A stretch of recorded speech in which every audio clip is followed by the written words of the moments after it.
ಸ್ನೇಹಿತರೆ, ನಮ್ಮ ಭಾರತದ ರಕ್ಷಣಾ ಬೆಳವಣಿಗೆಗಳ ಪ್ರತಿಯೊಂದು ಸುದ್ದಿಯೂ ನಿಮಗೆ ತಲುಪಬೇಕೆಂಬುದು ನಮ್ಮ ಉದ್ದೇಶ. ನಿಮ್ಮ ಒಂದು ಸಬ್ಸ್ಕ್ರೈಬ್ ನಮಗೆ ದೊಡ್ಡ ಪ್ರೋತ್ಸಾಹ. ದಯವಿಟ್ಟು ಸಬ್ಸ್ಕ್ರೈಬ್ ಮಾಡುವುದರ ಮೂಲಕ ಪ್ರೋತ್ಸಾಹ ನೀಡಿ ಎಂದು ನಿಮ್ಮಲ್ಲಿ ಕೇಳಿಕೊಳ್ಳುತ್ತೇವೆ. ನಮಸ್ಕಾರ ಗೆಳೆಯರೇ, ದೇಶ ಪ್ರೇಮಿಗಳೇ, ನಮ್ಮ ಕನ್ನಡ ಡಿಫೆನ್ಸ್ ನ್ಯೂಸ್ ಯೂಟ್ಯೂಬ್ ಚಾನಲ್ಗೆ ಸ್ವಾಗತ ನಿಮಗೆ.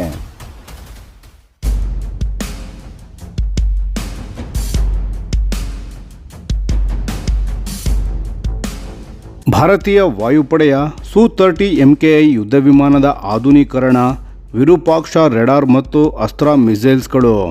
ನಮಸ್ಕಾರ ಸ್ನೇಹಿತರೆ, ಇವತ್ತು ನಾವು ಮಾತನಾಡುತ್ತಿರೋದು ಭಾರತೀಯ ವಾಯುಪಡೆಯ ಒಂದು ಬಹಳ ದೊಡ್ಡ ಮತ್ತು ರೋಚಕ ವಿಷಯದ ಬಗ್ಗೆ. ನಮ್ಮ ಸು-30 MKI ಯುದ್ಧ ವಿಮಾನ ಇನ್ನು ಮುಂದೆ ಒಂದು ಸಂಪೂರ್ಣ ಹೊಸ ರೂಪವನ್ನು ತಾಳಲಿದೆ. ಹೇಗೆ ಅಂತ ಕೇಳ್ತೀರಾ? ಅದನ್ನೇ ಇಂದು ಸಂಪೂರ್ಣವಾಗಿ ನೋಡೋಣ. ಯಾಕೆ ಈ ಬದಲಾವಣೆಯ ಅಗತ್ಯ? ಭಾರತೀಯ ವಾಯುಪಡೆ ಈಗ ತನ್ನ ಸುಖೋಯ್ ಸು-30 MKI ಯುದ್ಧ ವಿಮಾನಗಳ ಸಂಪೂರ್ಣ ಆಧುನೀಕರಣಕ್ಕೆ ಮುಂದಾಗಿದೆ. ಇದು ಬರೀ ಅಪ್ಗ್ರೇಡ್ ಅಲ್ಲ, ಇದೊಂದು ಸಂಪೂರ್ಣ ತಂತ್ರಶಾಸ್ತ್ರದ ಬದಲಾವಣೆ. ಮೊದಲು ಈ ಯುದ್ಧ ವಿಮಾನ ಹತ್ತಿರದ ಯುದ್ಧಕ್ಕೆ ಅಂದರೆ ಡಾಗ್ ಫೈಟ್ಗೆ ಹೆಸರಾಗಿತ್ತು. ಆದರೆ ಇನ್ನು ಮುಂದೆ ಇದನ್ನು ಒಂದು ದೂರದ ಸ್ನೈಪರ್ ಆಗಿ ಪರಿವರ್ತಿಸಲಾಗುತ್ತಿದೆ. ಶತ್ರು ವಿಮಾನ ನಮ್ಮ ಆಕಾಶದ ಹತ್ತಿರ ಬರುವ ಮೊದಲೇ ಅದನ್ನು ನಿರ್ನಾಮ ಮಾಡುವ ಸಾಮರ್ಥ್ಯವನ್ನು ತರಲಾಗುತ್ತಿದೆ. ಇದಕ್ಕೆ ಕಾರಣ ಏನು ಗೊತ್ತಾ? ನೆರೆಯ ದೇಶಗಳ ವಾಯುಪಡೆಗಳಲ್ಲಿ PL-15ನಂತಹ ಚೀನಾದ ಅತ್ಯಾಧುನಿಕ ದೂರಗಾಮಿ ಕ್ಷಿಪಣಿಗಳ ಬಳಕೆ ಹೆಚ್ಚಾಗ್ತಿದೆ. ಅದಕ್ಕೆ ಪ್ರತ್ಯುತ್ತರ ಕೊಡಲು ನಾವು ಇನ್ನಷ್ಟು ಮುಂದೆ ಹೋಗಬೇಕಾಗಿದೆ. ಈ ಯುದ್ಧ ವಿಮಾನದ ಅಪ್ಗ್ರೇಡ್ನ ಹೃದಯವೇ ವಿರೂಪಾಕ್ಷ AESA ರೆಡಾರ್. ಈ ಸಂಪೂರ್ಣ ಆಧುನೀಕರಣದ ಕೇಂದ್ರ ಬಿಂದು ಅಂದರೆ ವಿರೂಪಾಕ್ಷ AESA ರೆಡಾರ್. ಇದು ಸಂಪೂರ್ಣ ಭಾರತೀಯ ತಂತ್ರಜ್ಞಾನ. ಹಳೆಯ ರಷ್ಯನ್ ರೆಡಾರ್ನ ಬದಲಿಗೆ ಈ ಹೊಸ ರೆಡಾರ್ಗಳನ್ನು ಅಳವಡಿಸಲಾಗುತ್ತದೆ. ಇದು ಗ್ಯಾಲಿಯಂ ನೈಟ್ರೇಟ್ ಅಂದರೆ GaN ತಂತ್ರಜ್ಞಾನದಲ್ಲಿ ತಯಾರಾಗುತ್ತಿದೆ. ಇದು ಎಲೆಕ್ಟ್ರಾನಿಕ್ ಜಾಮಿಂಗ್ಗೆ ಬಹಳ ಕಡಿಮೆ ಹೆದರುತ್ತದೆ. ಈ ರೆಡಾರ್ನಲ್ಲಿ ಸರಿಸುಮಾರು 2400 ಟ್ರಾನ್ಸ್ಮಿಟ್ ರಿಸೀವ್ ಮಾಡ್ಯೂಲ್ಸ್ಗಳು ಇವೆ. ಸಾಮಾನ್ಯ ಗುರಿಗಳನ್ನು 400 ಕಿಲೋಮೀಟರ್ ದೂರದಲ್ಲೇ ಪತ್ತೆ ಮಾಡಬಲ್ಲದು. ಇನ್ನು ಸ್ಟೆಲ್ತ್ ವಿಮಾನಗಳನ್ನು ಅವನ್ನು ಕೂಡ 200 ಕಿಲೋಮೀಟರ್ ದೂರದಲ್ಲೇ ಗುರುತಿಸಬಲ್ಲದು. ಇದರ ಅರ್ಥ ಏನೆಂದರೆ ನಮ್ಮ ಪೈಲಟ್ಗಳಿಗೆ ಫಸ್ಟ್ ಲುಕ್ ಫಸ್ಟ್ ಶಾಟ್ ಎಂಬ ನಿರ್ಣಾಯಕ ಅನುಕೂಲ ಸಿಗುತ್ತದೆ. ಅಂದರೆ ಶತ್ರು ನಮ್ಮನ್ನು ನೋಡುವ ಮೊದಲೇ ನಾವು ಅವರನ್ನು ನೋಡಿ ದಾಳಿ ಮಾಡಬಹುದು. ಅಸ್ತ್ರ ಮಿಸೈಲ್ಸ್ ನಮ್ಮದೇ ಆಯುಧ, ನಮ್ಮದೇ ಶಕ್ತಿ. ಈ ಅತ್ಯಾಧುನಿಕ ಸು-30 MKIನ ಮುಖ್ಯ ಶಸ್ತ್ರಾಸ್ತ್ರ ಅಂದರೆ ಅಸ್ತ್ರ ಕ್ಷಿಪಣಿಯ ಕುಟುಂಬ. ಇದು ಸಂಪೂರ್ಣ ಸ್ವದೇಶಿ ನಿರ್ಮಿತವಾಗಿದೆ. ಅಸ್ತ್ರ MK-1 ಇದು ಈಗಾಗಲೇ ಸೇವೆಯಲ್ಲಿದೆ. 160 ಕಿಲೋಮೀಟರ್ ವ್ಯಾಪ್ತಿಯನ್ನು ಹೊಂದಿದೆ. ಅಸ್ತ್ರ MK-2 ಇದು ಶೀಘ್ರದಲ್ಲೇ ಬರಲಿದೆ. ಡ್ಯುಯಲ್ ಪಲ್ಸ್ ರಾಕೆಟ್ ಮೋಟಾರ್ ತಂತ್ರಜ್ಞಾನವನ್ನು ಬಳಸಿ 220 ಕಿಲೋಮೀಟರ್ ದೂರ ಹೊಡೆಯಬಲ್ಲದು. ಕೊನೆಯ ಹಂತದಲ್ಲಿ ಇನ್ನಷ್ಟು ಚಾಣಾಕ್ಷವಾಗಿ ಗುರಿಯನ್ನು ಹಿಡಿಯುತ್ತದೆ.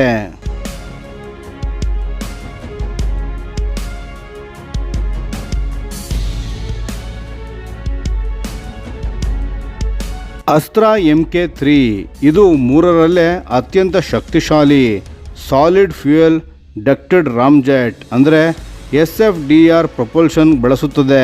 ಗುರಿ 350 ಕಿಲೋಮೀಟರ್ ದೂರದಲ್ಲಿದ್ದರೂ ತಲುಪಬಲ್ಲದು. ಇದು ಅಂತಾರಾಷ್ಟ್ರೀಯ ಮಟ್ಟದ ಯಾವುದೇ ಕ್ಷಿಪಣಿಗೆ ಸರಿಸಾಟಿಯಾಗಿ ನಿಲ್ಲುತ್ತದೆ. ಜೊತೆಗೆ ಇಸ್ರೇಲ್ನ ಸ್ಕೈಸ್ಟಿಂಗ್ಸ್ ಕ್ಷಿಪಣಿಯನ್ನು ಸೇರಿಸಿಕೊಳ್ಳುವ ಆಲೋಚನೆ ಇದೆ.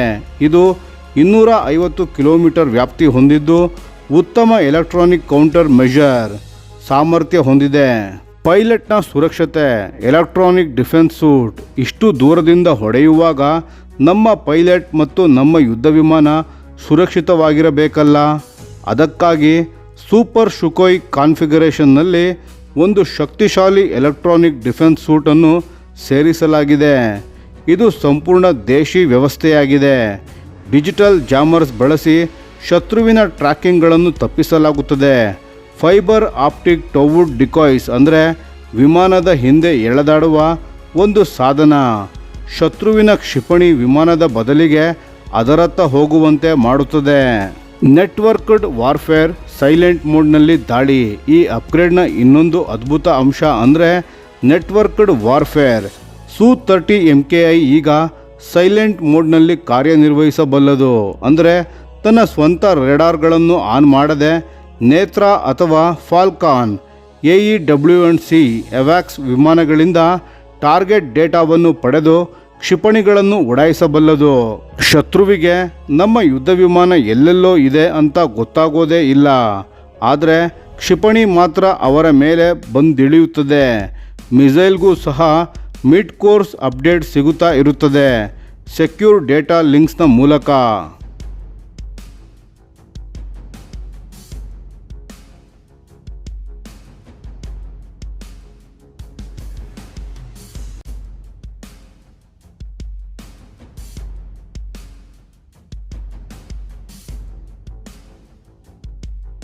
ಯೋಜನೆ ಹೇಗೆ ಮುಂದುವರಿಯುತ್ತದೆ?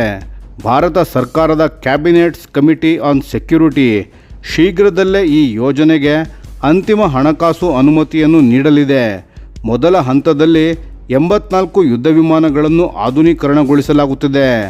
ಈ ಕೆಲಸ ಹಿಂದೂಸ್ತಾನ್ ಏರೋನಾಟಿಕ್ಸ್ ಲಿಮಿಟೆಡ್ ಅಂದರೆ HALನ ನಾಶಿಕ್ ಘಟಕದಲ್ಲಿ ನಡೆಯಲಿದೆ. ಇದು ಕೇವಲ ಯುದ್ಧ ವಿಮಾನಗಳ ಅಪ್ಗ್ರೇಡ್ ಅಷ್ಟೇ ಅಲ್ಲ, ಇದು ಭಾರತದ ಸ್ವದೇಶಿ ರಕ್ಷಣಾ ತಂತ್ರಜ್ಞಾನದ ಒಂದು ಮೈಲುಗಲ್ಲು. Su-30 MKI ಮುಂದಿನ 20 ವರ್ಷಗಳ ಕಾಲ ಭಾರತದ ವಾಯು ರಕ್ಷಣೆಯ ಮುಖ್ಯ ಆಧಾರ ಸ್ತಂಭವಾಗಿ ಉಳಿಯಲಿದೆ. ಸ್ನೇಹಿತರೆ, ಈ ವಿಷಯದ ಬಗ್ಗೆ ನಿಮ್ಮ ಅನಿಸಿಕೆ ಮತ್ತು ಅಭಿಪ್ರಾಯಗಳನ್ನು ದಯವಿಟ್ಟು ಕಾಮೆಂಟ್ ಮಾಡಿ ತಿಳಿಸಿ. ಧನ್ಯವಾದಗಳು.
ಈ ವಿಡಿಯೋ ನಿಮಗೆ ಇಷ್ಟವಾಗಿದ್ದರೆ ಲೈಕ್ ಮಾಡಿ ಮತ್ತು ನಮ್ಮ ಚಾನೆಲನ್ನು ಸಬ್ಸ್ಕ್ರೈಬ್ ಮಾಡಿ ಹಾಗೂ ಬೆಲ್ ಐಕಾನ್ ಒತ್ತಿ. ಯಾವ ಅಪ್ಡೇಟ್ಗೂ ಮಿಸ್ ಆಗಬೇಡಿ. ಡಿಫೆನ್ಸ್ ಸುದ್ದಿಗಳನ್ನು ತ್ವರಿತವಾಗಿ ಪಡೆಯಿರಿ. ನಿಮ್ಮ ಬೆಂಬಲವೇ ನಮ್ಮ ಶಕ್ತಿ. ಭಾರತ ಬಲಿಷ್ಠವಾಗಲಿ ಎಂದು ಆಶಿಸುತ್ತಾ ಭಾರತ ಮಾತೆಗೆ ಜೈ. ಧನ್ಯವಾದಗಳು.